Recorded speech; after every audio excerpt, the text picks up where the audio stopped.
Previously on the Damage Guild podcast. These creatures look like some weird mix between bats and mosquitoes. They've got 4 legs ending in sharp claws and a long, pointed proboscis ovipositor mouth. Half a dozen of them swarm down on you. One of them's clinging onto your arm, another one's on one of your legs. Azlo draws his sword, holds it up above his head, and says, "Thunder! Thunder! Thunder wave!"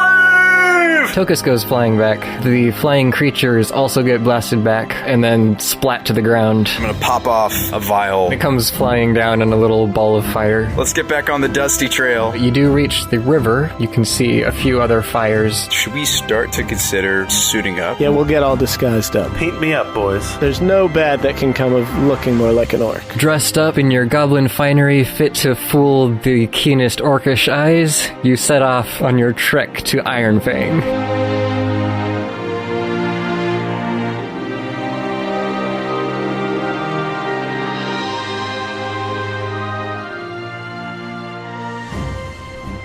As you come over the hill, you look down, the camp comes into view, and you can count dozens of tents. Don't stop. Just keep going. Just ignore me right now. That visual is just popping back into his head. Yeah. Just keep going. Start from the top. Sorry. Just don't stop talking just because I'm laughing. So as you crest the hill and the camp comes into view, you look down and count dozens of tents of varying sizes. Most are set up in an orderly pattern with orcs walking to and fro, sitting around dying bonfires or standing guard around the perimeter. One section of the camp has notably smaller and more haphazard tents, where you can make out a few goblins running around, careful to avoid getting unnecessarily close to the orcs. And you can tell that the grass in the area has been pounded down by the passage of many feet, and within the camp itself, it looks like there's a little bit dirt and mud. I start counting. 1, 2...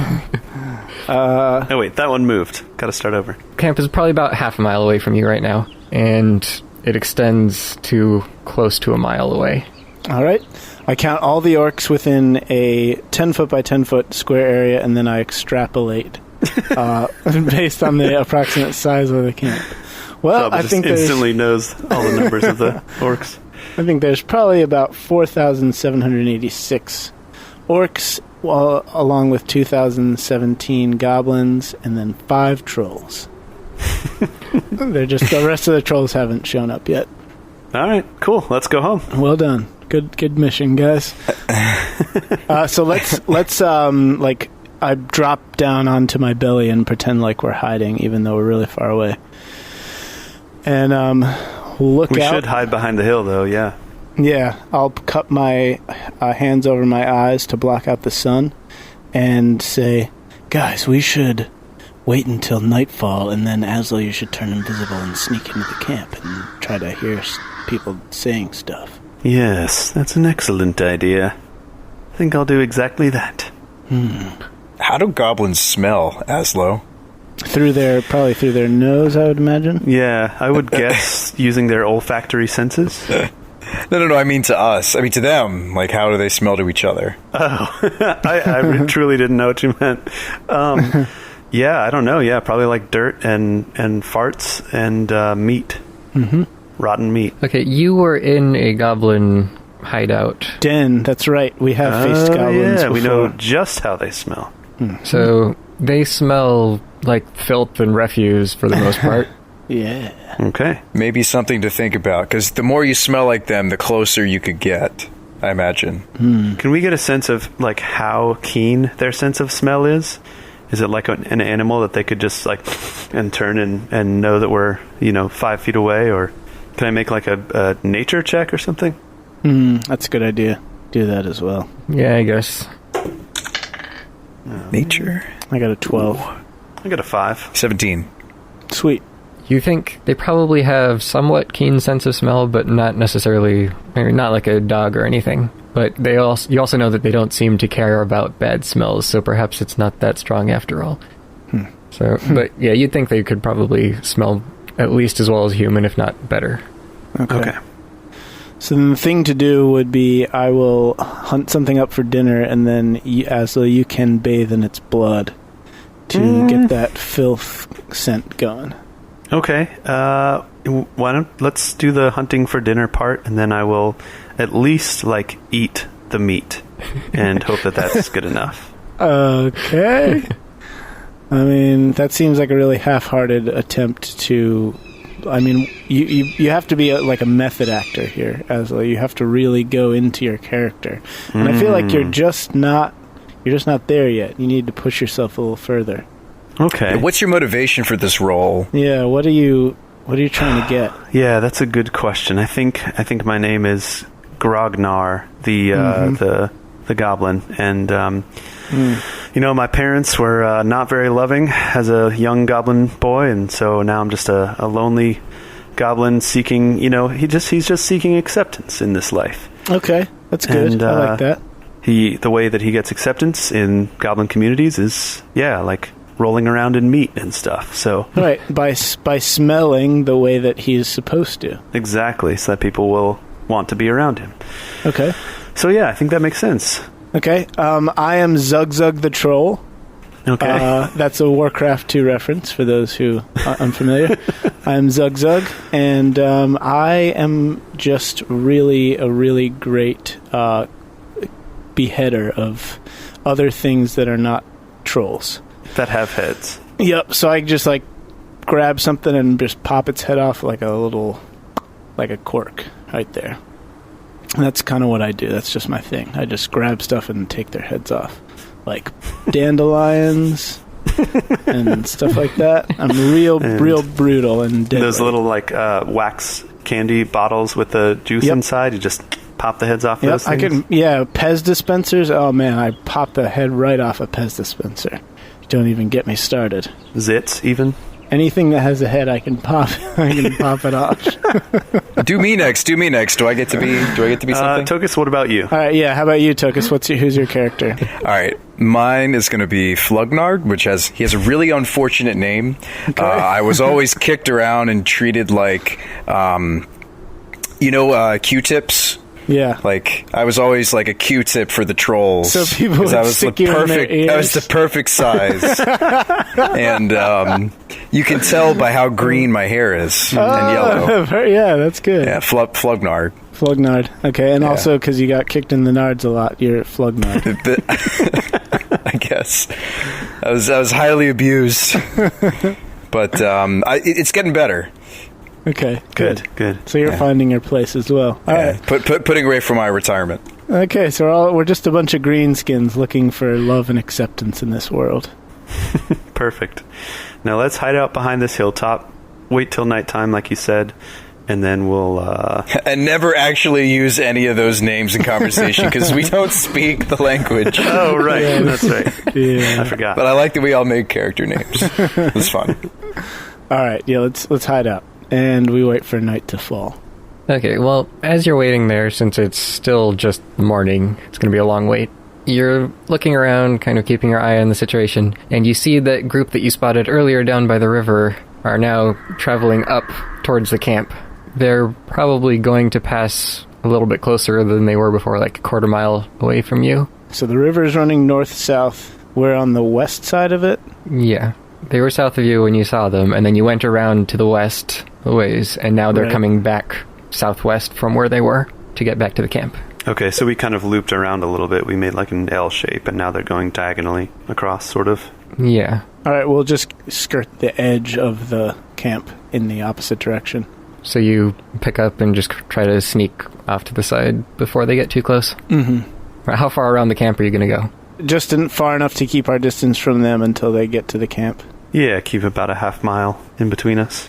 So you end up circling around. You're probably on like the northwest edge of the camp now. From this position, you can see a pretty clear trail leading to the south of the camp. So looks like big dirt trail. Either they came from there or head there, you don't know. And you continue to sit and wait. We play a quick game of cribbage while we wait. We play fantasy chess, which is like chess, but with, like cool dragons and stuff instead of regular kings and queens. So as the evening approaches, you see the campfires being lit up. Just before it gets really dark, you spot a group of lights moving along that trail towards the camp. from the south. Probably not more than a few torches. Okay. All right, Azlo, I guess it's time for you to do your thing. Okay. Are we still half a mile from the camp? Well, yeah, if you're trying to keep your distance from everything, then you're about half a mile. All right. How long does it take to travel half a mile by walking? If you walk I think an average pace is like 5 minutes? 3 to 5 miles an hour, something like that. Okay. So. Yeah, so 5 minutes at a brisk walk. Yeah. All right, Azlo, so give yourself 10 or 15 minutes travel time, and then use the rest to sneakity sneak. Okay, and I'm assuming that we did the plan of you hunting dinner for us, and then we eat, and then I rub some of it on my clothes. Yep, if you want to.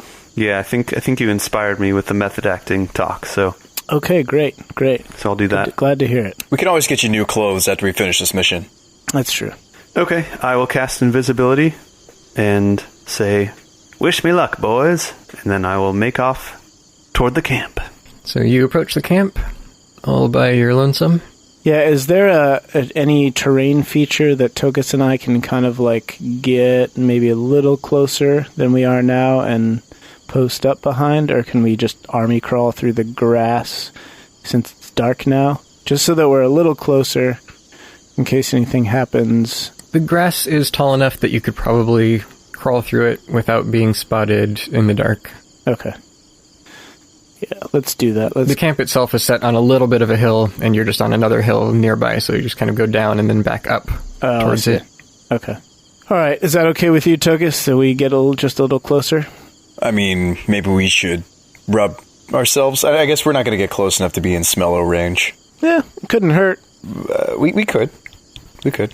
It's 50 feet for them to tell, like, if they did spot us, whether or not our disguises are decent. Something like that, yeah. Somewhere in that neighborhood. Let's do it. We should have Stripey roll around, too, shouldn't we? Yes, you should. So we all have a ball rolling around in the meat. Like, we kind of have, we could have, like, a meat fight. So we squish the meat into, like, snowballs, and we start throwing it at each other. Oh, perfect. Okay, so in the end, you all smell like blood. Pretty much. You don't downplay the meat fight. Blood and ratty wild animal. It's a good time. It's a good time. Like, Shabba, you do that thing where, like, that mean kid shoves the snowball into your snowsuit. Into the back of your snowsuit, yeah. Like, so you do that to Azlo. Or me. I just shove a scrap of meat down your shirt, yeah. Ooh, slimy. Ooh. Ooh.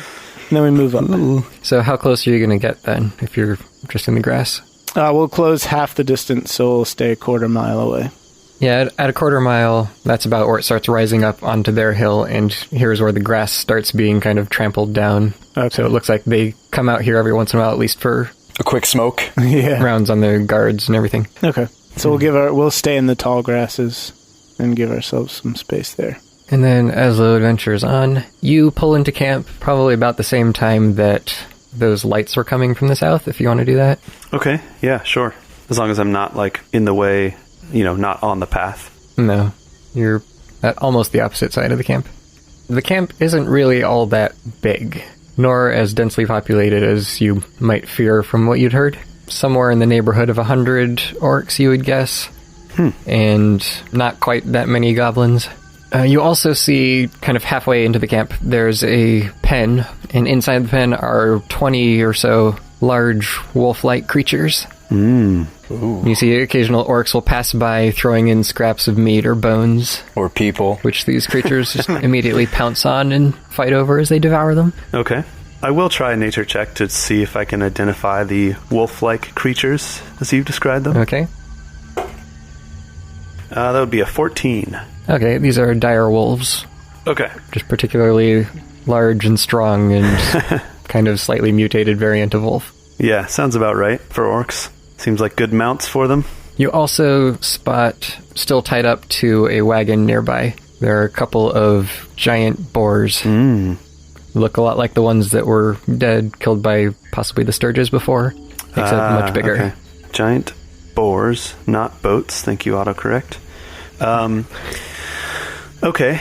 Now, so I'd like to hang around the edge of camp, maybe go in to the tented area a little bit if I have to, but I just kind of want to try to eavesdrop on some conversations and see if I can hear what they're talking about. Okay, give me a stealth check for how quietly you can move around. Stealth, that would be a 19. That's pretty good.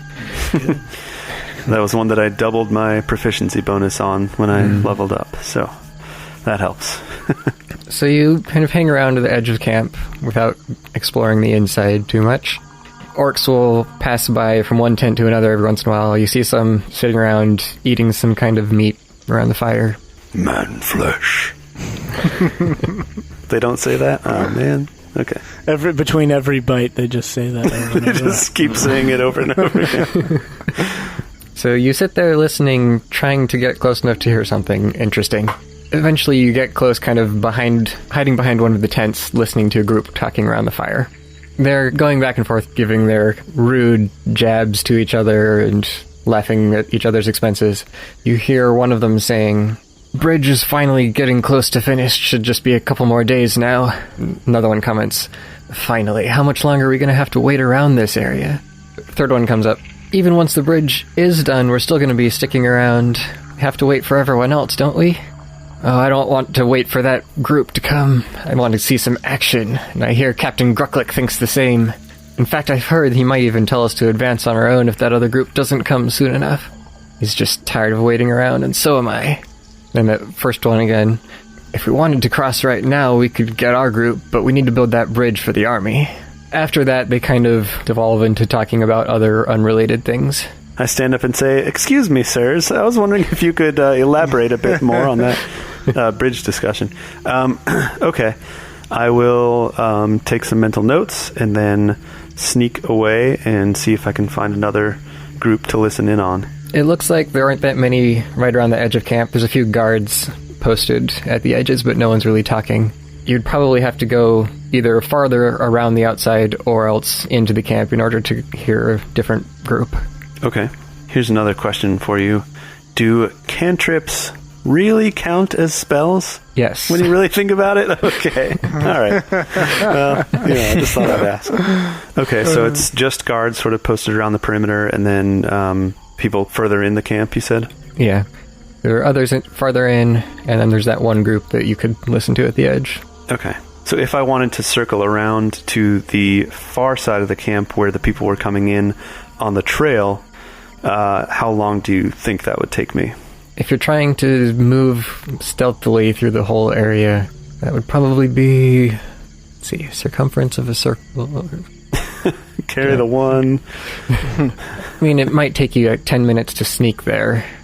Less if you wanted to go out and swing around faster. I am curious about what that group is up to, so I think I'll do that. I will not go any further into the camp. I'll just, pop right back out and just kind of go at a normal pace well around the outside, keeping an eye out for any guards or whatever, and then go around to where the road was and see if I can see what that group was doing.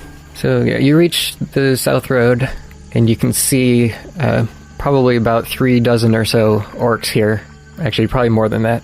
There's a group of 36 or so gathered around a large wagon train, and it seems like they're unloading supplies, and other orcs are kind of coming in and out of the area, carrying more things back and forth. Do you want to get close enough to hear?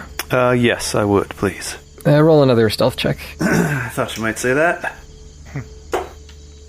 That would be the same, actually, 19 again. Nice. So you get close enough near the wagons, and you hear a couple of what look like the orcs that are in charge talking back and forth. You would guess that one of them came in with the wagon, and the other one's probably from the camp. Okay. They're kind of dressed a little bit differently, and from the way they're talking, you'd think that. So the one that looks like he's part of the caravan is saying, "Well, this should last you through at least the end of next week, right?" "Yeah, but 1 week, that's really pushing it. We were running low on supplies before you arrived." "Well, you don't need to worry about it. We've got good, strong supply lines. And besides, only one more caravan will have to come in before we all set out. Big group's coming soon, so don't worry about it." "You do have that bridge ready, right?" "Oh yeah, it's coming along nicely. It'll be ready when everyone gets here. I'll be sure to tell those back at the base the good news. By the way, the secret passcode to the vault inside the middle of the camp is 1, 2, 3, 4. Don't tell anyone. The one It's got all our best treasures in it, the one from the camp, including says, my grandmother's wedding ring. Don't let anyone know. He's gonna keep going, Faye. You might as well wait. It's because you're still laughing. So the one from the camp says, once the main army gets here, those pink fools up north don't stand a chance. The river and roads are as good as ours. Sweet cripes. I mutter under my breath. What was that? Intruder alert! Intruder alert! Yeah, then the caravan one says, of course they don't stand a chance. We've got them right where we want them. There's no way they're getting out of it this time. Wow. All right, so what exactly did you bring in on here? And then they start listing some of the supplies. Okay. Which is like food and weapons and armor and Arrows and so on. bolts and stuff. All right, I think I've seen everything I need to see here or heard. So I will go ahead and do the same thing. I'll dart away from the camp a little bit, make my way back around, and then go back over to the boys. Nice. Make one more stealth check as you withdraw. Clumsily trip over a rock. That would be a 15. You start backing away, and one of the orc guards by the caravan perks up his head and looks around. He scans the area where you squints his eyes. I stand perfectly still. Hey, you two over here. And he starts walking towards you. He pulls out his weapon. What's nearby? Are there any tents I can duck behind? The closest tent is about 50 feet to your right as you're leaving them. Okay. The rest of it is just trampled grass and dirt. In that case, I think I will just keep backing away from him. You got 3 orcs kind of approaching, looking around the area. After 30 seconds or so, the one who first noticed you says, could have sworn I heard something in the grass. Another one says, that was probably just some rat. Even rat meat might be good enough, but I guess we'll go back to doing what we're actually supposed to be doing. And then they head back and keep watching the caravan. Then I'll go and wipe sweat from my forehead and give one of those loud goo, and then I'll run back around the side of the camp. So at this point, you've probably got 15 to 20 minutes left on your invisibility. All right. Yeah, I'll go ahead and run back over to where the other guys are, and moon them before you leave, of course. I will just run up to whichever way the two of them are facing. I'll run up behind them and just sit there for a second, and then when they least expect it, I'll go boo. I make a passive perception check. Yeah. Stealth. Oh yeah, I have to stealth against them. Yep, my passive perception is a 14. Yeah, I have a 10. I rolled exactly a 14. Oh, dang. Who wins on a tie? Or stealth? Tie goes to the runner, usually. And Azlo's been running, so I'd say it's him. Well, he's invisible too, so that gives him something. Okay, yeah, you sneak up behind them and surprise them. Sweet. Hey, Shabba! Hey! Who was that? I take out my sword. It's just Azlo. He's messing with us. Are you uninvisible? Because I was about to take out my sword and just start swinging it wildly around me. I wasn't actually, but as soon as you take out your sword... Shabba, stop! And I try to stop you from slicing Azlo, and you stab me instead, like right through the heart. Oh, this has gone horribly wrong. What have I done? Tokas. No! Say it ain't so. That's not actually what happens, is it? I'll appear. Like, whoa, hold on. It's just me. Why you gotta scare us like that, Azlo? We're on the edge of our seats here. Yeah, that's the whole point. I had to take advantage of a good opportunity. So what'd you figure out, Azlo? Like, what's the scoop? There's good news and bad news.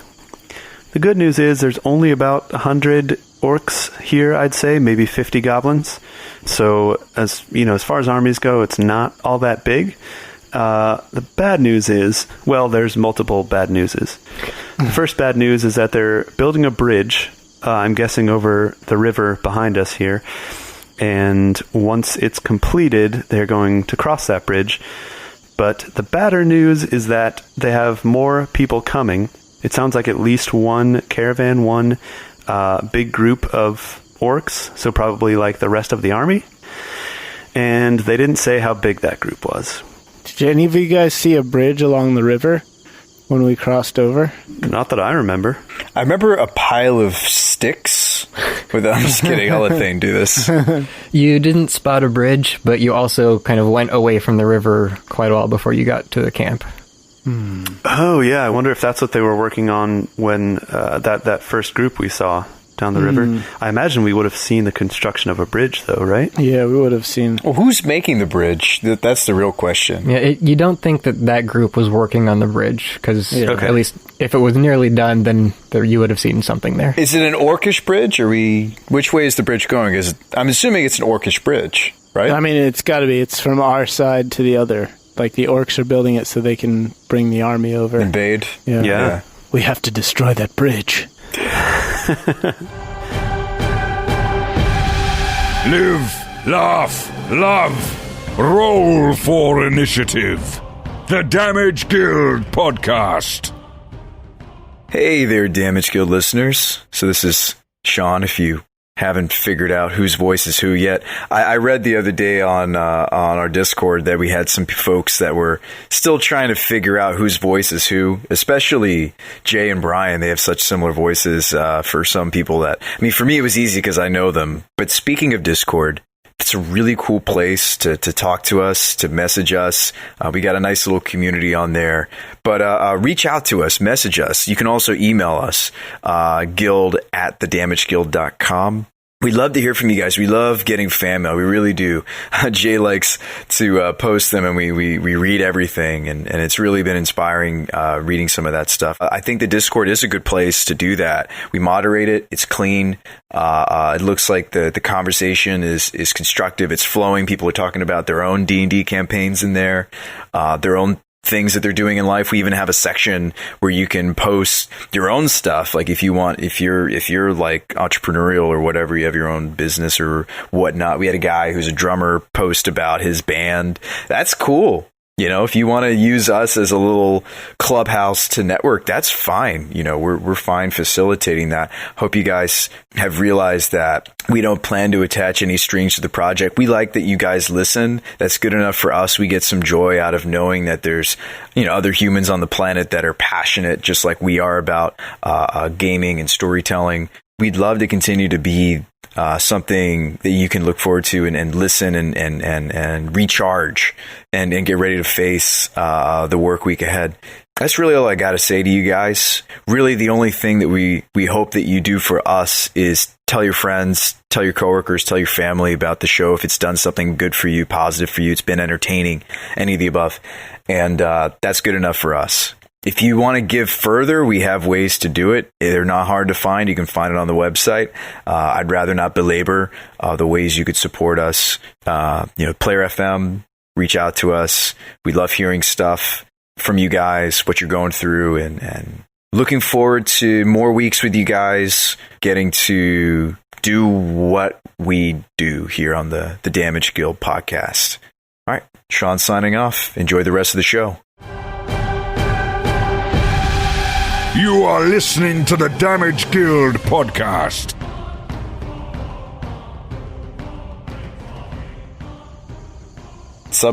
Side quest? No, this is the main quest.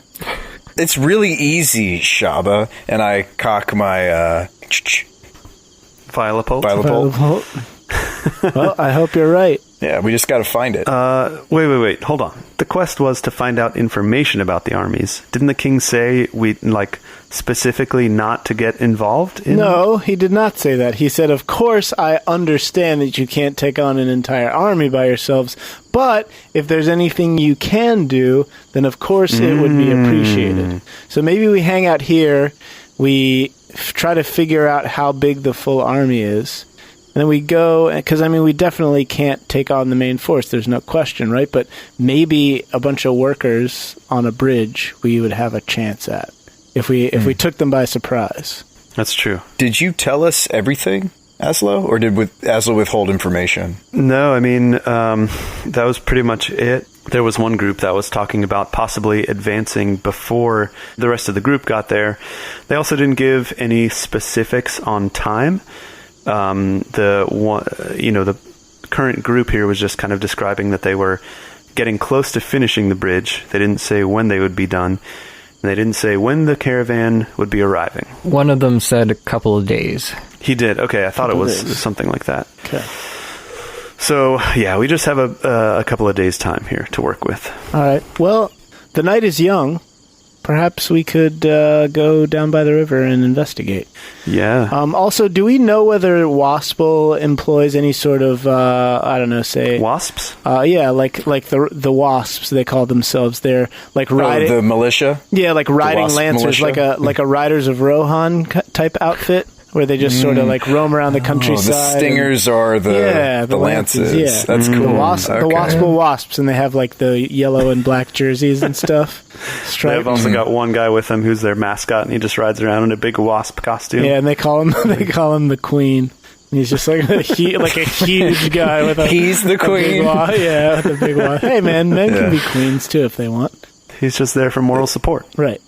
And he has a little banner and everything, and... Mm-hmm. He buzzes real loud during combat to give them moral support. Okay, if you want... Well, you can roll a history check to see what you know about Waspel. Do it, Tokas. This is all you. That's another reroll. That's... Ooh. Plus... I actually just got a natural 20 on my history. Did you? check. That beats me. I rolled an 11 plus 4. I got 15, so... All right. What do you know, Azlo, about the wasps? About Waspel? Okay, so 20 is your total, or? 20, let's see, history, 21. And now you're just showing off. My giant +1 that I have. You're showing off that you went to college. Yes, it's true. You can add and all that fancy stuff. Waspel is not very militarily strong. They're kind of poor country overall. And the countryside is sparsely populated, with most of the people concentrated in and around the capital of Semet, which is at the southeast edge of the country. Not too far from where your camp is here. It would probably take a day and a half or so to get there. The country is ruled by Lord Fryn, but aside from the capital, the roads are rarely patrolled, and people are mostly left to fend for themselves. Like, there would be small groups of militias and such in the towns, and maybe a couple of local lords that help here and there, but there's really not much going on for defenses. And this river is the only thing that really separates the two countries, right? Separates them from Iron Fang? Yeah, it's a pretty good-sized river. Guess I didn't say that when you were crossing it, but it's like 700 feet across or so, and gets pretty deep. It's one 700 thick feet? river. Jeez. Is that like at its widest? Needs to go on a diet. That's probably about average, 700 feet. So Wow. it's not moving quickly or anything, so you could swim across it, but it's not something that you could just put an army through. Yeah. Right. You'd be at a disadvantage, whoever's crossing, if the other army is ready. Mm-hmm. We must warn them. We must, because, I mean, if we're going to light this thing on fire, so to speak, don't you guys think that we'd have to rally the troops? Because they're going to retaliate. I mean... Yeah, I think we have two options here. We can either go try to find the bridge, and if it's made of wood, burn it down. If it's made of stone, I have no idea what we would do. Our other option is to go warn the Kingdom of Waspel and get their troops here so that they can take out the bridge. Yeah, so that was my question. Before we get to the bridge, did King Ormog mention who he got his information from? Did he say it was his own informants, his own spies, or some people from messengers from Waspel saying, help us where, these orcs are gathering? Does Waspel know that the orcs are mustering? Let's see, the exact wording was, reports have arrived from the small kingdom of Waspel. Okay. But that doesn't necessarily mean that they were citizens of Waspel that said that, just that reports came from that direction. Well, I assume if they had been his people, he would have said, my informants have informed, my spies have informed me that blah, blah, blah. If he says reports from Waspel, that leads me to believe Waspel knows. Especially even if they're not militarily strong, they probably at least still have people around who would be able to keep tabs on this sort of thing, since it means their entire, structure and society is at risk if something like this happens. So, in terms of the bridge, I think it's much more likely that it's being built out of wood than out of stone, because the latter takes a lot longer. And these are orcs, right? They don't have, engineering in mind when they're talking about building a structure, right? They're trying to get something up so they can move the army over, and that's all they care about. They're taking over another country. They're not thinking about the way back. Yeah. Bloodlust. They might employ goblin engineers, though. Might not be orcish engineering. True, which goblins would probably be moderately decent at engineering, because their intelligence is a little higher than orcs are. But I still wouldn't bet on it being any kind of world-class construction. Well, I really want to role-play out these characters that we've made, but maybe the better tactical move is to report what we found. But it is an opportunity to pretend to be a couple of goblins and an orc. Mm-hmm. If we go check out the bridge. Maybe we'll just grab a pickaxe and say, hey, Right. You hiring? Like, we can pitch in. I think what Jay is saying is it might actually be better tactically to go just hit the bridge, because if it is made of wood, we just burn it down, and that sets them back, probably weeks. Yeah. Right. Weeks, if not days. Exactly. Azlo. Yes. First of all, we would need fire damage. Second of all, it would need to be long range. So it kind of depends, right? It depends on what sort of crew they have working on it, whether they are working around the clock, right? What their equipment is like. The night is young, right? Remember, it's like fall. It's like mid to late fall right now, so the days are ostensibly shorter if this world works the same way that ours does. So it got dark early, which means that Azlo, you've only been gone for 45 minutes. It's still probably, not even anywhere close to midnight yet. We've got time. Let's go down to the river, sneak along, and see if we can check out this bridge, even just to get a look at it. Agreed. I'm in. Presumably the bridge would be somewhere on the opposite side of the camp. Are you going to swing around to the north or the south? Back the way we came. So you make your way north, then east around the camp, continuing to see the large fires and activity. It's not like bustling army activity, just, small groups here and there moving around the camp. And as you get closer to the river, you see another fire away from the camp near the river's edge. It's about a mile from the camp, close to straight east. Okay, yeah, we'll head in that direction. Mm-hmm. So you get closer and you can see a campfire, which is just lighting up the edges of wooden planks that extend out into the water. And you can see a few dark silhouettes against the fire, both in front and behind. So there's one sort of main bonfire on our side of the river, and then just a few figures moving around it? Yes. Okay. Let's stop and lay low and try to count them. Let's just observe the fire for a while and get a more accurate count of how many people. That's a good idea. How many things are around it. I'm going to make your rolls for you in this case. Mm-hmm. It's a math roll, a counting roll. Yeah. All right, Shabba. Remember what we talked about. 1, 2 orcs, and our goblins half a point or a whole point. Tokas counts 4 orcs and a goblin. Shabba counts 5 orcs and 2 goblins. Azlo counts 6 orcs and 2 goblins. Guys, why don't any of us know how to count? You can't see all of them at once because they're just kind of going away and close to the fire, and so this is your best guess right now as to how many there are. Do we start arguing? The fire's not lighting them up enough to see them all at the same time, or they're not all around the... Well, because some are coming in and out of range of the light, doing other things. Okay. And so you're not sure if it's the same ones coming in and out, or if you're counting the same ones twice or not. You don't know. All right. How far away are we now? So to see that much detail, you're probably like 500 feet. All right, let's just hang out here for a while longer and see if are they working? Where is the fire in relation to the bridge, or are they just kind of like done for the day and hanging out? It looks like at least one of them is by the fire standing guard.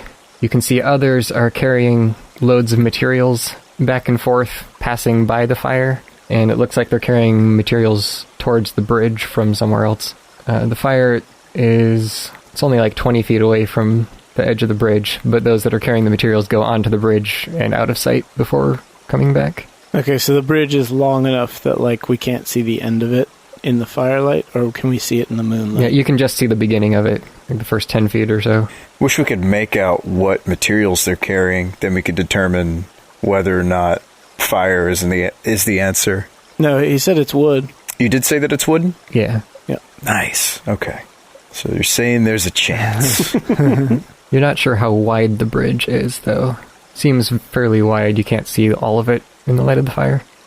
So there's roughly half a dozen, maybe 8 or so people here. Some of them being goblins. Goblins are people too. Well, I don't know. Actually, that's debatable. But what do you think? Should we make a move? Actually, I'll ask you, Thane. Does it look like they're... we've been sitting here for, probably like an hour, maybe 2. Does it seem like they're getting ready to wrap up at all? Are they just, like... Do they just look like they're cycling, just keeping going? You can hear, coming over the water and the hills and everything, you hear hits of hammers and such in the distance. Pretty far away from where you are, though. And it's not like full team is working, but it's just like hammering every once in a while, and then it stops for a couple minutes, and then a few minutes later it starts up again, so it's off and on. So it's probably just a small group that's continuing to work. Yeah, okay, that makes sense. So if we're going to strike, this is... Well, we want to strike in the night, it seems. The night shift. Yeah, this is probably our best bet. Did we already determine the information we're going to share with the king, Azlo? No. Well, so I've been thinking, so Tokas has had some time to process that information that you shared with us, right? Yeah. Okay. So we heard about the materials, did we not? The supplies? What were those numbers again? I didn't write down exact numbers, and Thane mentioned that they started talking about them, but he didn't say any specific numbers. I know, but Azlo's character would have heard the number of materials, would he not? Well, he said he started backing away when they got into the numbers and details. We need those numbers. Because I was thinking we could kind of extrapolate, like, what's the average, soldier or unit use, and then kind of reverse engineer the number of soldiers. Okay, well, he did say that 2 guards who were talking were saying that the supplies they brought in were just enough for this group for the next week. Okay, so it wasn't even for the entire army. Yeah, so I guess the supplies then are coming with the army. I think it's good that we figured out that the night crew is where we're going to strike Shabba, but we don't have the information we promised yet. Right. I think, Azlo, you've got to go in further.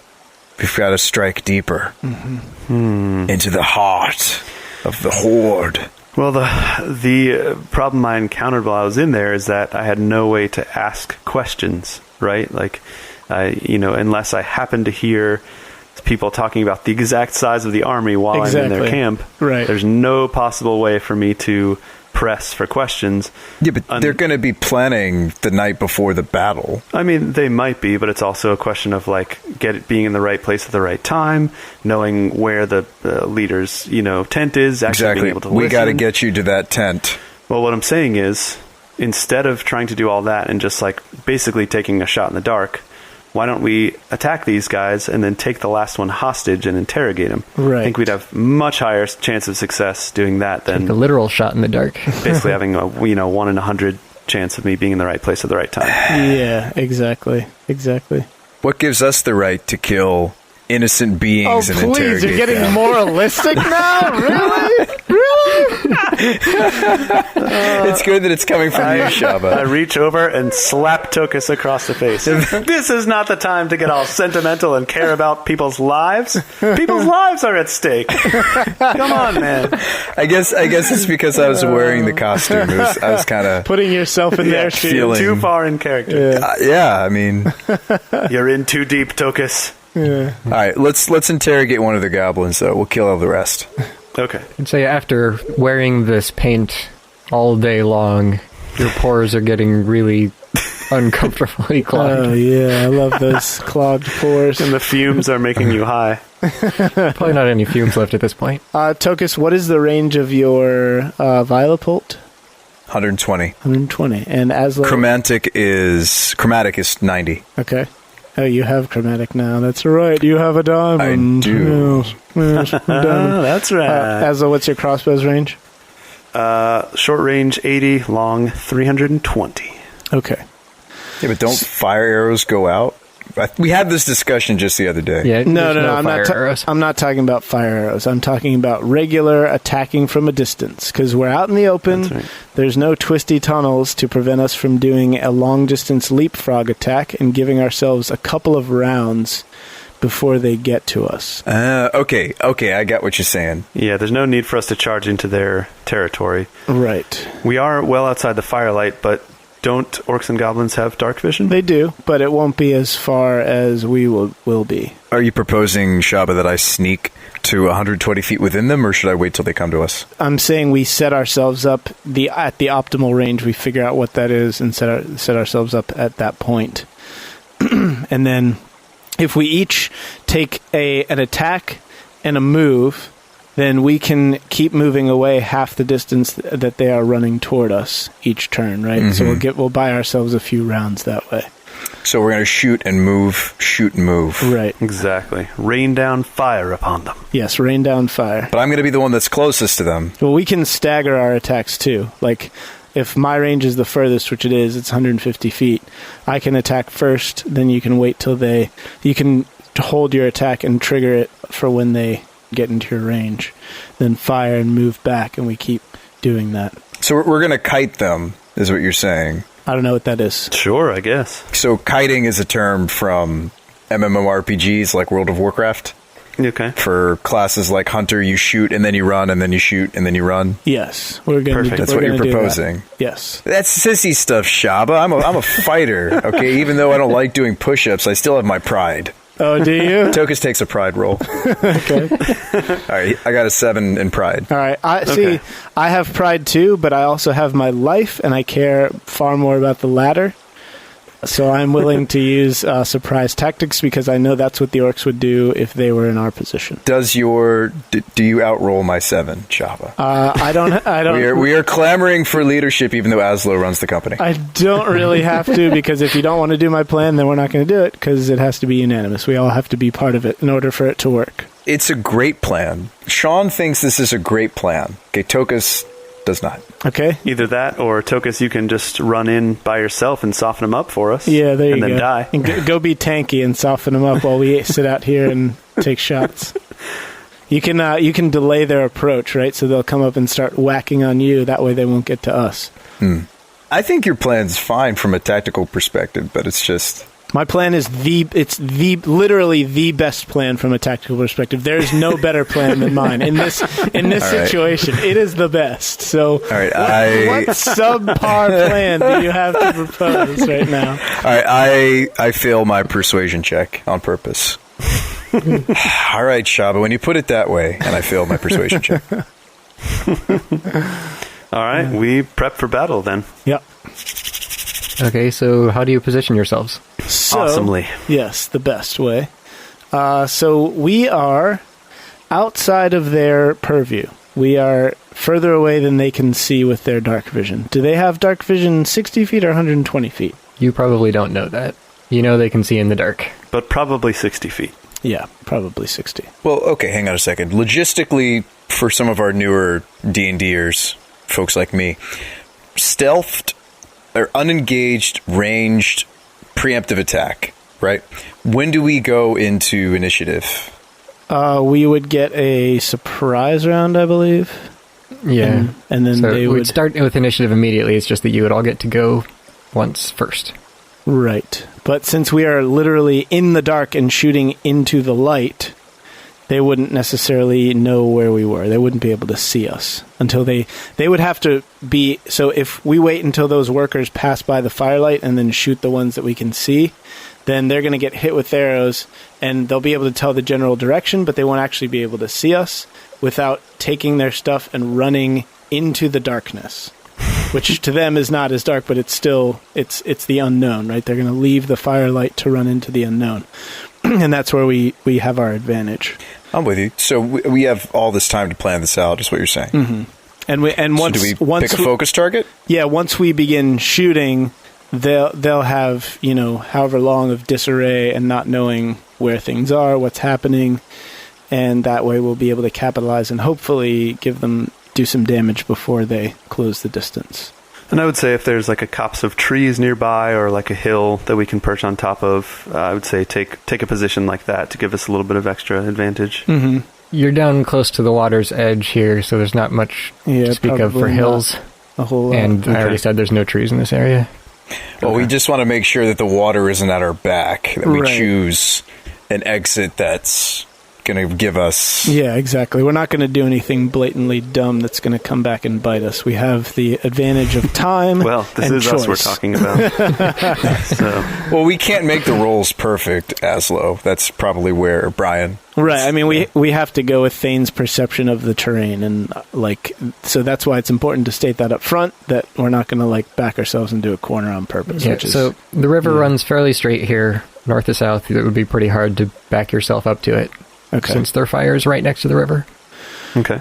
All right. So since there's no trees, should we get parallel to the river so that we're sort of beside it as well, so that we can kind of make sure we've got, I don't know, is it better to be in open ground or with the river to one side of us? Well, I would say open ground, but here's another thing to consider is if it's possible for us to start shooting at them, draw them toward us, and then circle around. Even if we can't defeat them in combat, we can get close enough to the fire that we start picking up logs that are on fire and tossing them onto the bridge to burn the bridge down. If we're going to burn the bridge, why don't I just pop it from a distance? Well, see, that's the thing. I would rather not worry about the fire until we've dealt with them.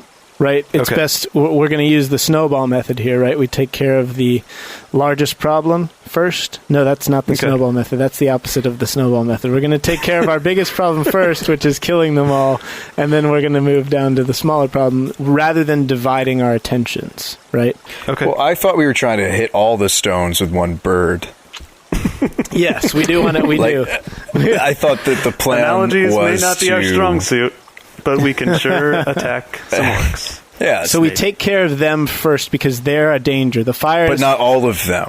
No, all of them. The fire is not a danger. I thought we were going to interrogate somebody. Well, yeah, sure. That we'll leave somebody alive. Yes, but okay. Well, we need to pick out. So, which one looks like the smartest scout? It doesn't matter. Whichever is the last one to lose all its hit points is the one that we take. We don't, because they're moving by the fire. We don't really have the luxury of saying, "Oh, let's get Fred." And I think we should pick someone that's not a worker. The workers probably don't know much about the military stuffs. But they're all... Why don't we take a fighter? They're all workers, and also we can't even count them straight. We disagree about how many there are. We can't really give them names and call them out. Yeah, but aren't the builders like the equivalent of slaves? Yeah. In their society? Basically. But again, they're all builders. Why would they know about what's going on tactically? They're just the one that gets kicked around and used as a Q-tip. Because they all came here for a reason, right? They have to know that the operation that they're involved in has a chance of success. So how do you know that? Oh, Gromnash, the warlord, is getting 10,000 orcs to his side. You should come too. It's going to be great. They're going to have a bunch of us, Grognar chooses you, or wants you to join. Exactly. He's got that hat. Yeah, that's how...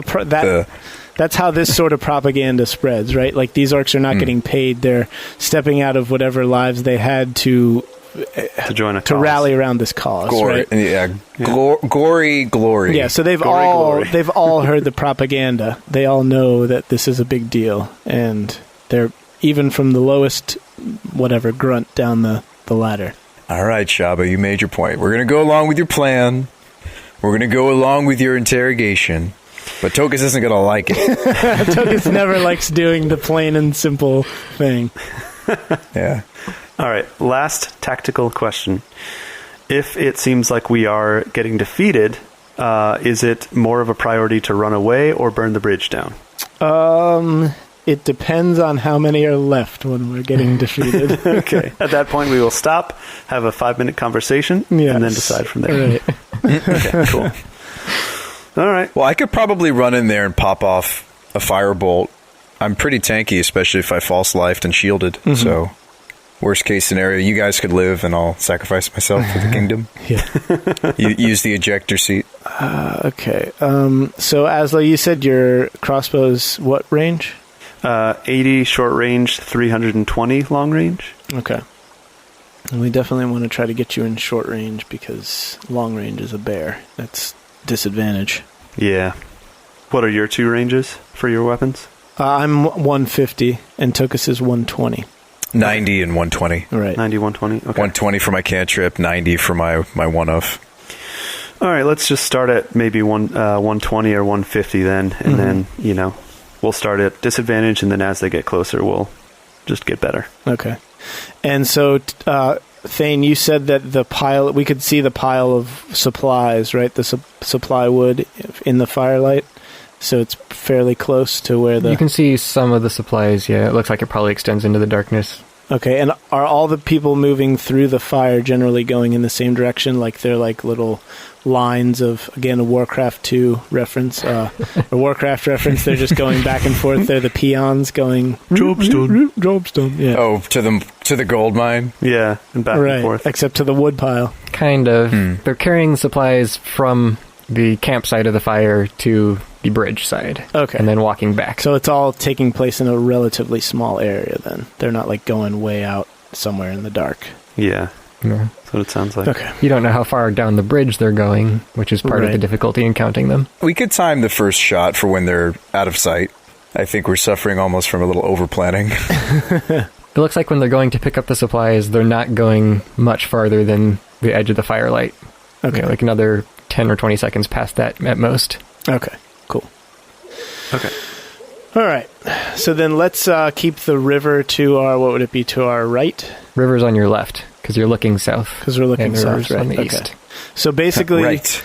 So basically we will pick targets who are moving through the firelight, right?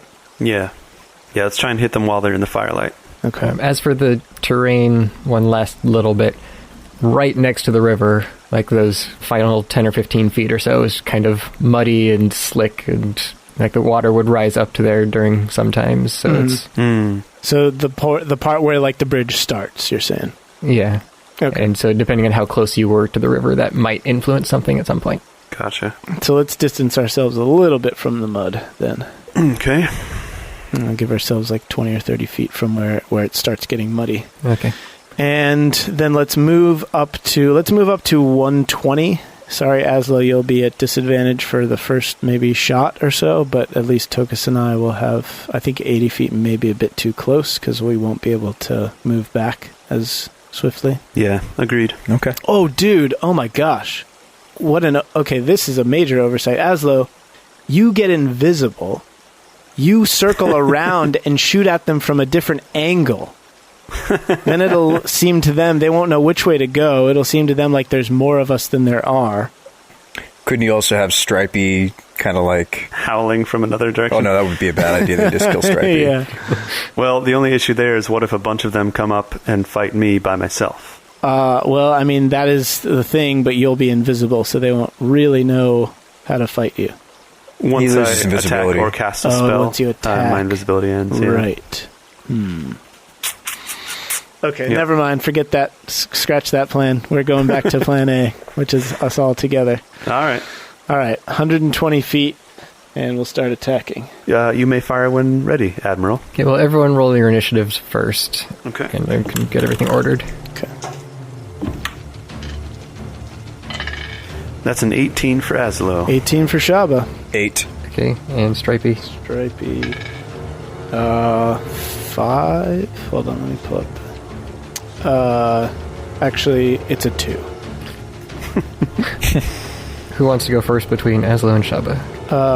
We're still in surprise round, right? So we can just go whenever and then go into initiative after. I think he's just saying moving forward. Yeah. Shabba, why don't you go first either way? Okay, so there's one guard standing in the firelight, and the others workers are just moving back and forth through it. Correct. So question is, should I take my first shot at the guard or target one of the workers? Yeah, let's take out guards first, I think. Okay. And are you firing when there's a worker in sight? No, I'll wait till a worker goes, till there's no workers that I can see in the firelight. Okay. All right, and I will take my shot at the guard. That is a 13.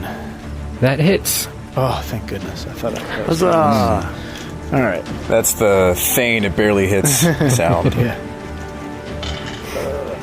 So I'm gonna mark the guard, taking a risk, because if he doesn't die, then I won't be able to mark anybody else.